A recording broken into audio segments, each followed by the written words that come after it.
Fashion trends, by definition, come and go. The big fashion houses lead the way in creating must-have lifestyle products, and the less well-known brands tend to follow the trend. And there is an increasing number of players which do not shy away from trying to then flood the market with fake designer products. Asian News magazine tells us in a January 2011 cover story about new trends, "Move over, leopard. The star animal print this year is snake." It is being featured not just on bags and accessories, but also on dresses. When such fashion trends involve wildlife products, maybe the time has come to re-evaluate what is acceptable, and might even have been sustainable in the past. Be it fur from seals, chartreuse shawls from the endangered Tibetan chiru antelope, or elaborately patterned skins taken from a wide variety of reptiles. The big fashion conglomerates are now represented with their own outlets in all parts of the world. Anywhere they see a potential market. From Cape Town to Zurich to Moscow to Singapore and Hanoi. Their customers are the image-conscious elite.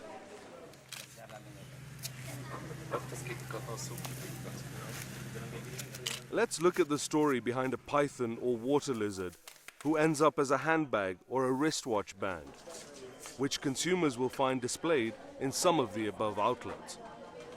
We've found that the sales staff we've talked to at some of these shops have little understanding of the supply chain resulting in the products they offer, including, for example, items taken from wild species with the consumer being told that they were captive bred on farms. No problem taking to Switzerland? No. Unfortunately, the realities on the ground in countries like Indonesia, one of the main suppliers of reptile skins to the world's exclusive fashion houses, are often very different from the world of clean, clear-eyed, worry-free luxury that these shops promise their customers.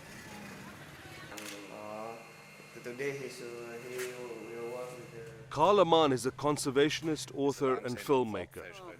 He researched this story and documented various aspects of the trade with his camera for a larger exposure on the wildlife trade in general and the players trying to control it. How large is it? A range of strange, sometimes desperate and often shady players are involved in the production process of these skins, with the initial producer ending up with a very small fraction of the amount the end consumer has to hand over for these products. In the case of python skins and water lizards, for example, let's consider the catchers. In Indonesia, they're mostly farmers who work the oil palm plantations that have now displaced the primary rainforests over large parts of this vast island archipelago.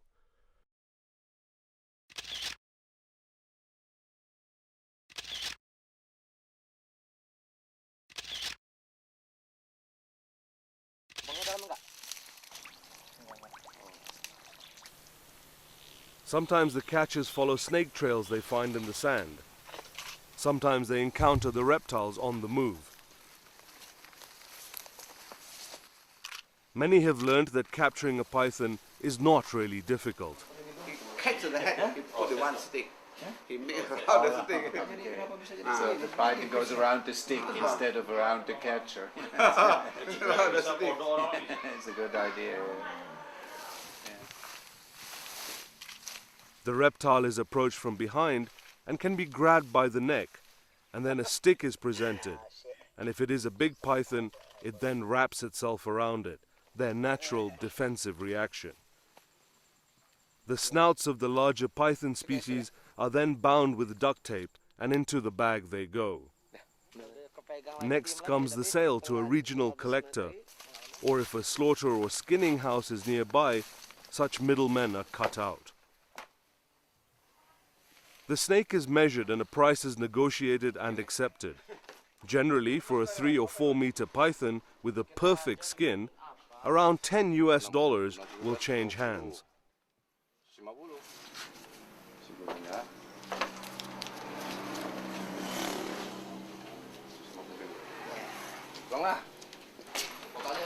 The slaughterhouse comes next. The snakes remain stored in these bags for days or sometimes weeks, without water or food. Some end up crammed into large wooden holding boxes.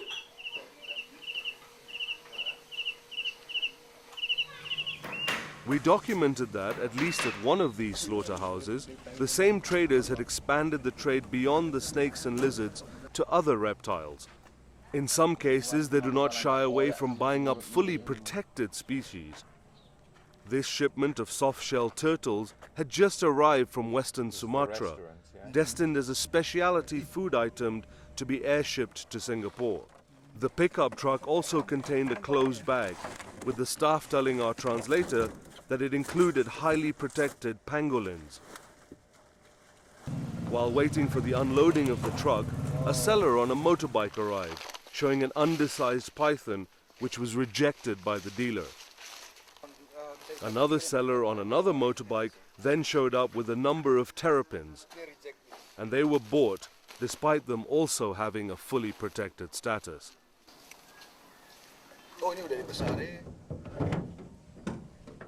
A recent workshop discussing the status of the Asian tortoise and the freshwater turtles found that the vast majority are nearing extinction in the wild, and very little has been done to address the problem.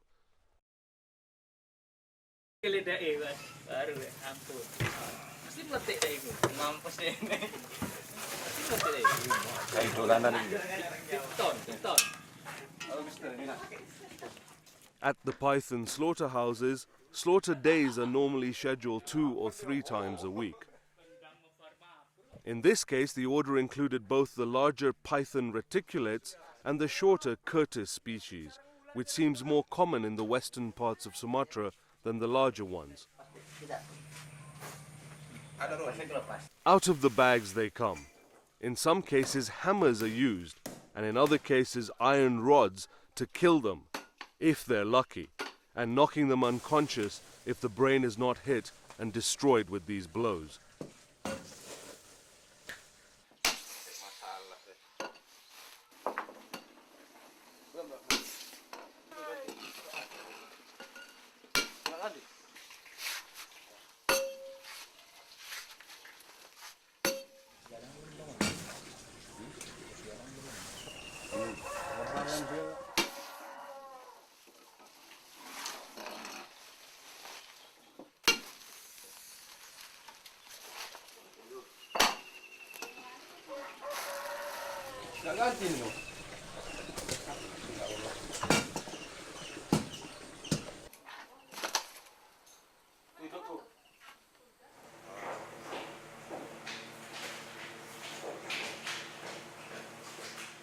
As a result, a certain number of these snakes are clearly still alive, waiting to be hung on a hook for further processing. Biaya perobatan pula nanti jadi ya. Iya. Paling koyak, dia nggak apa? Nggak bisa.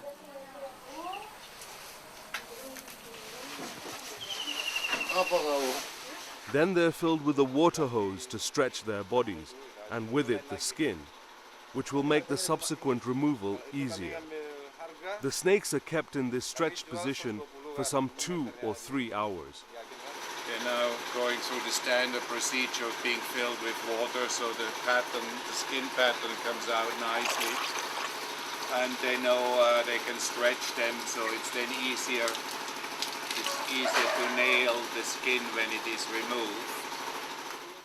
Next, a razor blade is used to cut the skin down the length of the body.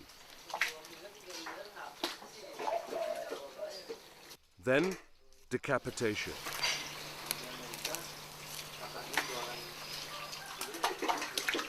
In some skinneries, the heads are not removed prior to the skinning of the snakes, and it can be assumed that they are indeed skinned while still alive. The body is then taken down and fixed with a rope while the skin is pulled off. Then the snake is cut open and the gallbladder removed.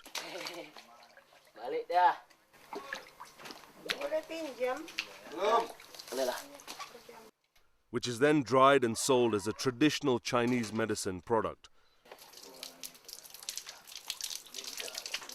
At this point, it becomes clear that several of the female pythons were pregnant, and thus clutches of eggs are lost, and they will not contribute to the wild stock in future. In what must have been a recently caught snake, there is a rat body in the stomach, still pretty much intact. Now, this quotas, they just cut open and found this rat inside. And that's obviously one of the functions of pythons and snakes in general, and that is getting rid of rodents. And that's one of the big issues here, is getting rid of all these snakes means the rodents will take over. To what extent do they control this pest? And to what extent is the offtake of snake going to result in rodents becoming more of a nuisance and more of a pest here?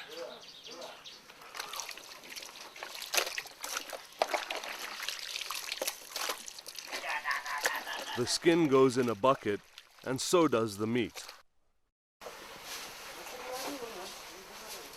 Then comes the stretching of the skins by nailing them down on wooden boards.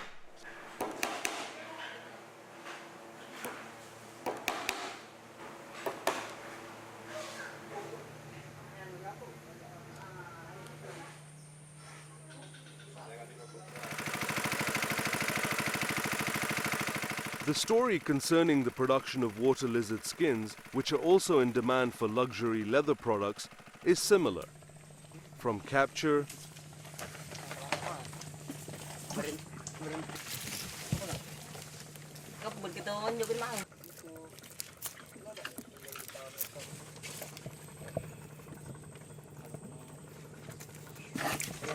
to transport to sale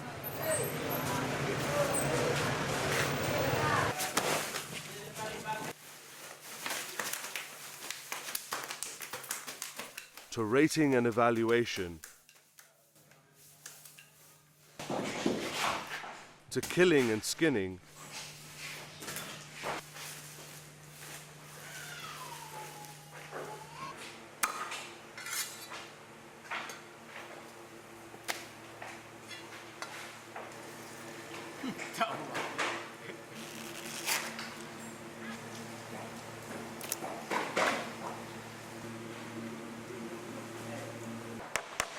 to stretching and drying of the skins.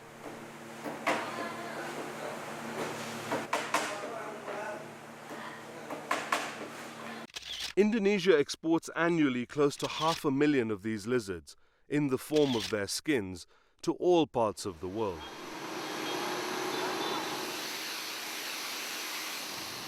The country's Ministry of Tourism nevertheless decided to use a somewhat bigger and more famous Komodo dragon as the flagship species at a tourism exhibit in Moscow, trying to attract tourists to see some live lizards. The slogan, however, was not "Watch the big ones and wear the smaller ones." Having elaborated on the animal welfare and cruelty aspect of harvesting reptiles for the fashion industry in places like Indonesia, let's now also evaluate the criteria of sustainability, which is meant to be guaranteed under the CITES Convention, which governs the trade. The Convention for the International Trade in Endangered Species is a Geneva-based UN body meant to regulate the trade and ensure that it is conducted in a sustainable manner. It approves the export quota of commercially traded species set by the member countries. Control measures are supposedly meant to guarantee that the harvesting of a species will not impact its survival in the wild. An outsider observing a CITES proceeding might conclude that they are governed not by law or principle, not by questions of compliance and enforcement, but by the pleasing sense of solidarity among long-time friends.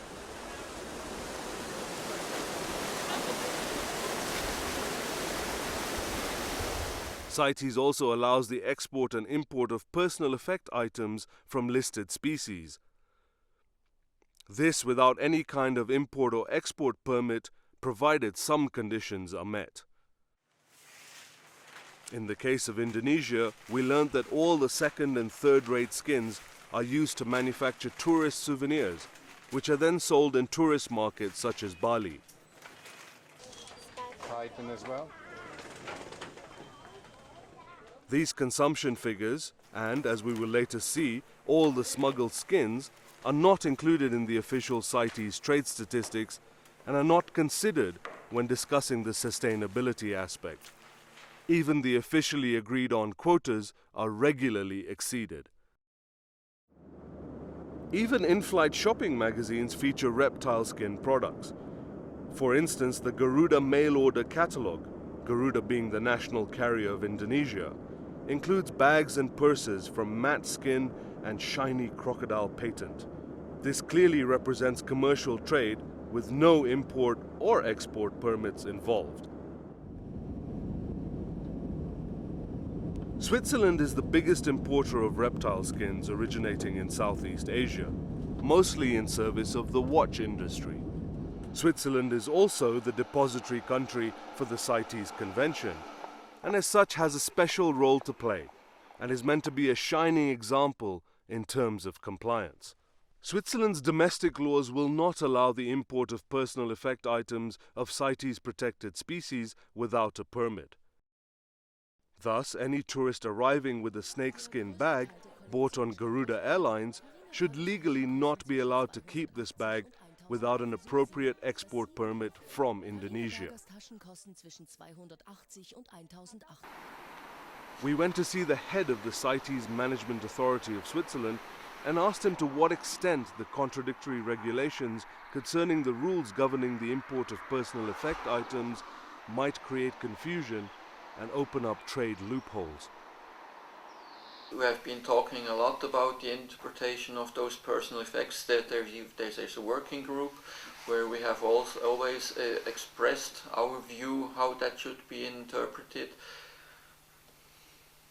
in the context of this motion.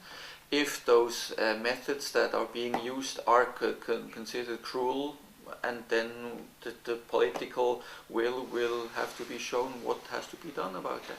I mean, your responsibility, I mean, and you supposedly were getting an answer from Indonesia. Have you received an answer? So far I have not been getting an official answer. If I have official documents, then I can ask our government to be more active. But if I only have rumors, that's not sufficient for me as a state, as a country official, to take official actions against a country. Indonesia, in turn, has domestic legislation which stipulates that all reptile skins leaving the country need to be tanned prior to export. A Medan-based dealer explains to us that this creates a major incentive for traders to beat the system and export skins illegally via Malaysia or Singapore. So we tan the skin, not so high technique. The European not so happy. He would like to import the raw material. The same dealer also stated on camera what several of the others confirmed off the record. There are a lot more skins being produced locally than can be exported under the established quota. This is another incentive to smuggle skins to Malaysia and export under their quota, which appears to be a lot higher than anything Malaysia will ever produce themselves. Somebody told me he get the quota, but not exactly to send the skin. Send the other skin to Malaysia, but use the name of skin. So maybe he smuggled from the North Sumatra to Malaysia. An internal document produced by the Directorate General of Forest Protection in Indonesia explains the modus operandi for smuggling skins. Many exports from Malaysia to Singapore are only on paper. Raw skins are illegally shipped from Sumatra to Singapore. Singapore re-exports them as Malaysian origin. The magnitude of this illegal trade is outlined with figures from 2001. While Malaysia for that year recorded an export of 62,000 skins of blood pythons, for the same year Singapore re-exported 166,000 skins, which they stated they imported from Malaysia. The same is then confirmed by officers of traffic, an NGO which monitors the trade in wildlife at their Kuala Lumpur offices. Based on our study, the results show clear indication of how quotas have been exceeded. There are also documented cases of skins being shipped out with fake or stolen CITES permits. This Singapore-based dealer tried to export 16,000 python skins in transit from Sarawak in Borneo. He tried to do this with stolen CITES permits from Malaysia. We tried to get some answers as to the status of the case from a CITES enforcement officer in Singapore, but he was not willing to discuss specifics of the case. As with all such enforcement success stories, the assumption has to be that for each case resulting into some kind of detection or action, 10 cases go unnoticed.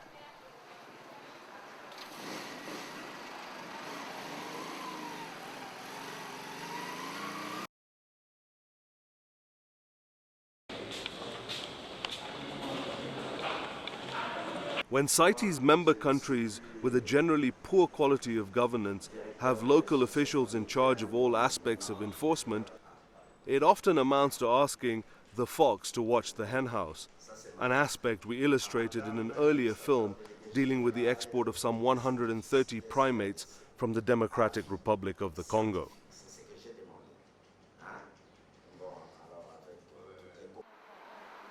The only CITES official in Geneva dealing with enforcement issues considers himself an international civil servant with no mandate to carry out any investigations or go beyond asking the relevant national officials to respond to certain queries. He did so in the above case. We're United Nations officials, we're the Secretary of a convention, international civil servants. We've received an official communication from a government to our office. We have two very clear statements regarding the manner in which that trade was conducted. Okay. He was not available for an interview on topics covered in this documentary, but one of his colleagues, Juan Carlos Vasquez, who is the Secretariat's Communication and Outreach Officer, answered some of our questions. We have a small unit but very active enforcement unit here, and I'm sure that they will be keen to consider any evidence beyond the anecdotal evidence, because everybody is ready to say things on PowerPoints but you were saying all this money generated by permits and by the trade. It's huge amounts of money. Very little, if not nothing, is reinvested into conservation. We have a challenge there. You will not find many people who still buy a bag after having seen this. So if you're talking about educating the consumer, this is part of educating the consumer. Going back to our friendly dealer in Medan, he also confirms in the interview that he understands the basic market forces as far as the luxury accessory items produced with his skins and what makes the end consumer tick. If you use helmet, bougie, the price is very, very expensive. You prove that you are a rich girl. By having hair. Many the girl very light. If someone to see, wow, this girl is very rich girl. Python. He also allowed us to see and film the tens of thousands of skins he holds in storage. Seeing these immense quantities, the question arose, to what extent is he stockpiling to affect market prices? Or maybe he has realized that supplies are declining and that the demand will remain stable or increase, therefore anticipating higher future prices.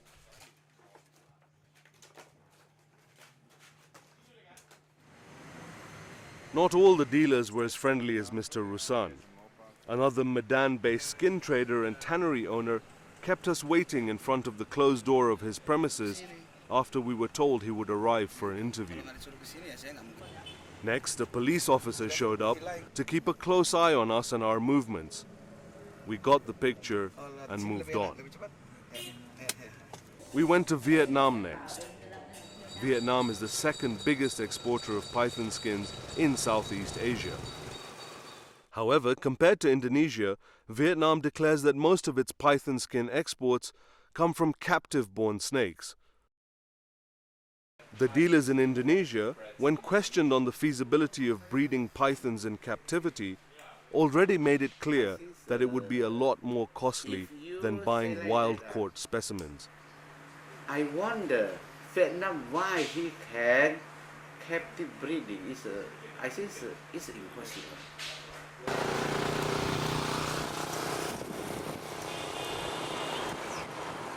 We visited a snake farm in the north and first discussed our objectives with the owner of the establishment, with translation taking place via mobile phone.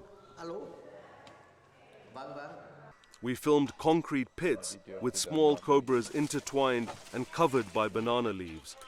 And they showed us some adult cobras in pits in the ground.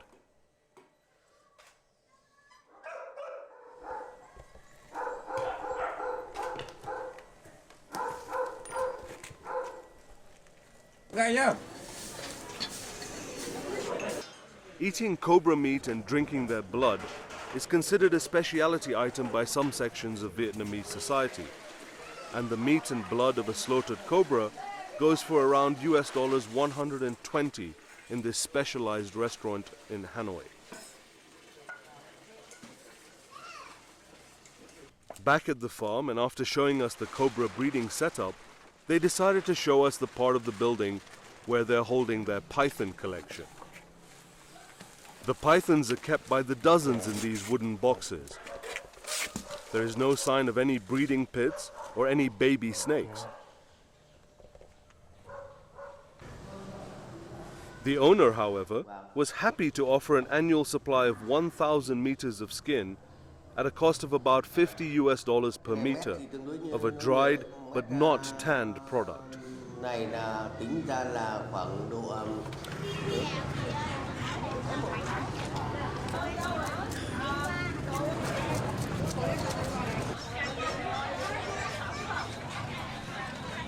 The farm we visited in the south is owned by the military and is a for-profit operation, which also sells snake wines and a range of other snake-based byproducts. Medicine from the poison snake. Test in Vietnam, so a lot of people visit here, take care in a room. The official guide spoke quite good English. She showed us the python collection, and we picked the biggest, an 8-year-old reptile weighing some 20 kilograms. And we did the calculation of what it had cost to feed the snake per week, and what it would have cost to get it to its present size in a captive environment. It's duck or chicken, descent. Say chicken. Yes, How many chicken? about 5 kilogram chicken once a week, one time. 1 week, one time, 5 kilos. So that's 250,000 Yes. dong every week. Yes, So 250,000 dong is $10, $12, $15 every this week. one. Yes, very quick. So $12, $15 every week, 50 weeks a year, or 52, eats about $700-800 $800 of chicken every year. So if it's 8-year-old, it's going maybe eat about $3,000-4,000 worth of chicken. Again, no small pythons were anywhere in sight.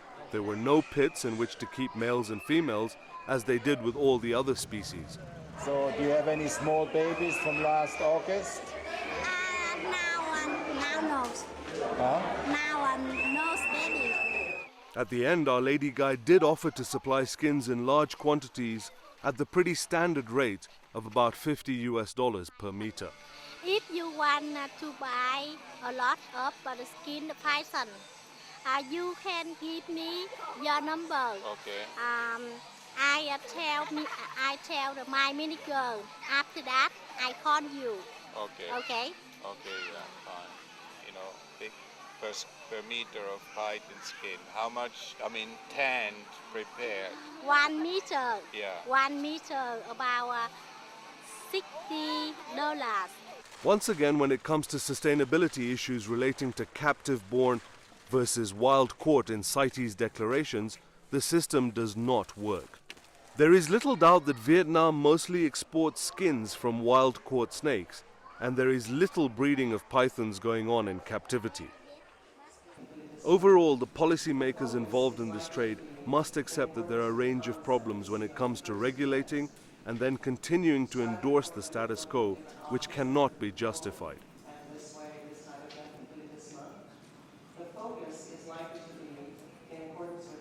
We started off by dealing with cruelty and animal welfare issues affecting the trade, and the possible infractions of national laws when importing these skins into countries which have specific regulations governing the import of animal products, where the production processes involves aspects of cruelty.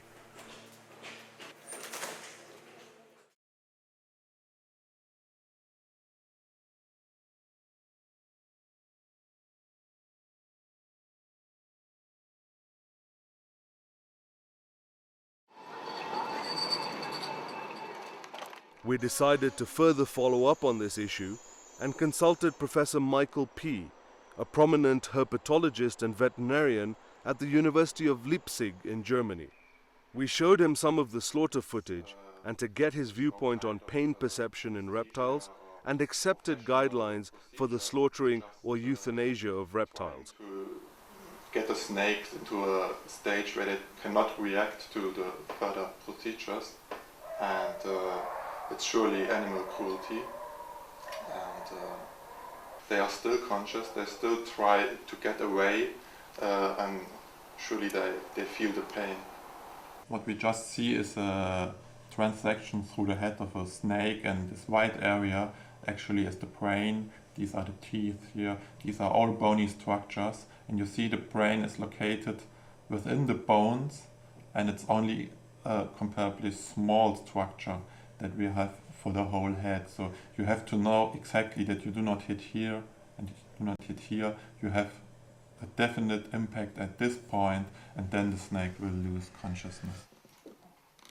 While the end consumers of luxury brand accessories made out of reptile skins are in most cases not aware of what we have illustrated so far in this documentary, the fashion houses producing the items all seem to claim to adhere to ecologically sound procurement of their raw materials. Such claims simply do not correspond with the realities we documented on the ground. As for industry reactions, the strongest one was from the Swiss Swatch Group. The CEO, Nick Hayek, went on camera after first seeing some of this video material on Swiss TV, stating that his group would no longer use any kind of reptile skins from wild-born reptiles from Southeast Asia. Strong statement, a necessary one, hopefully one which other industry players will follow. Besides major corporations, there is also the state of California in the United States, which has decided it can do without python skin. A law going back to the 1970s does not allow the import of such skins, and as a consequence, even fashion capitals like Los Angeles and Rodeo Drive have to limit what items they offer when it comes to reptile skin products. We also traveled to Paris to get the viewpoint of some of the leading fashion houses using reptile skins in their production lines. We started off with email exchanges with Hermès, the PPR group which includes Gucci, and the LVMH conglomerate which owns the Louis Vuitton brand and Donna Karan, among others.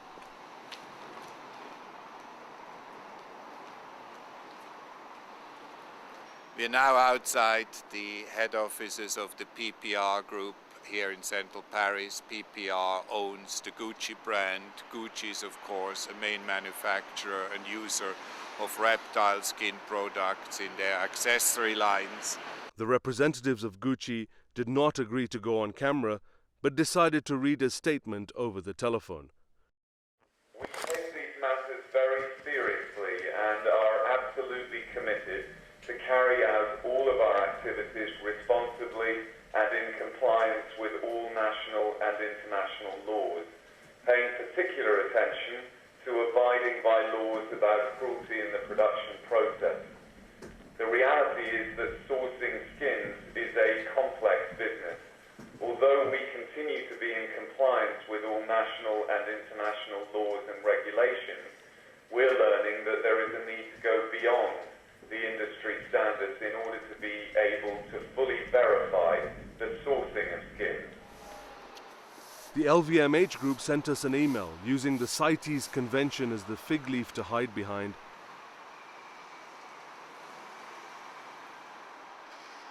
They are consumers of reptile skin products via various of their companies. We have approached them for comments, making allegations that they might not have their supply chain under control. Their only response has been an email stating that they're complying in full with CITES and import and export requirements, and as such, any further questions should be directed at the CITES Secretariat in Geneva. In the meantime, they have no problem to also tell their consumers via their webpage how environmentally advanced their production practices are. Precious leathers that become fine leather goods. Such traditions instill a profound respect for nature, which translates into efforts to preserve beautiful landscapes, protect biodiversity, and ensure consumer health. Harmless production methods and impeccable quality of proven products. Very noble words indeed. If only these sentiments could be extended to some fellow creatures. The reptiles we documented dying in this documentary would probably find it hard to classify their demise being based on a harmless production method.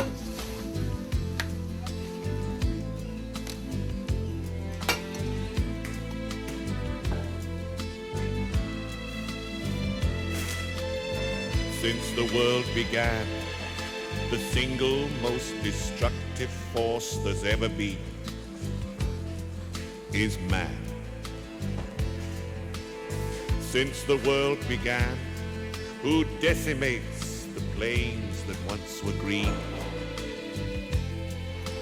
Man. Do I trust you to keep the rhino safe? And do I trust you to keep the leopard free? And do I think you'll seal the poacher's fate? Oh, do I trust you, man? Not me.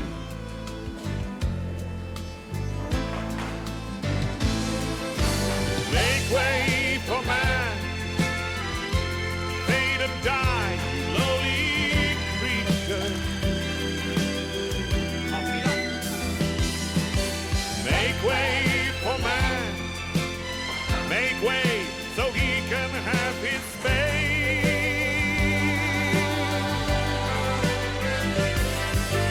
Make way for man, although it means the very end of you.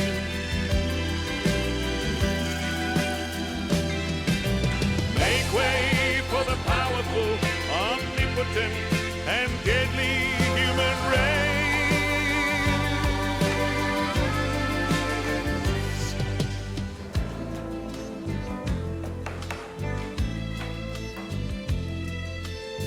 Since the world began, the rivers and the oceans are no longer clean because of man.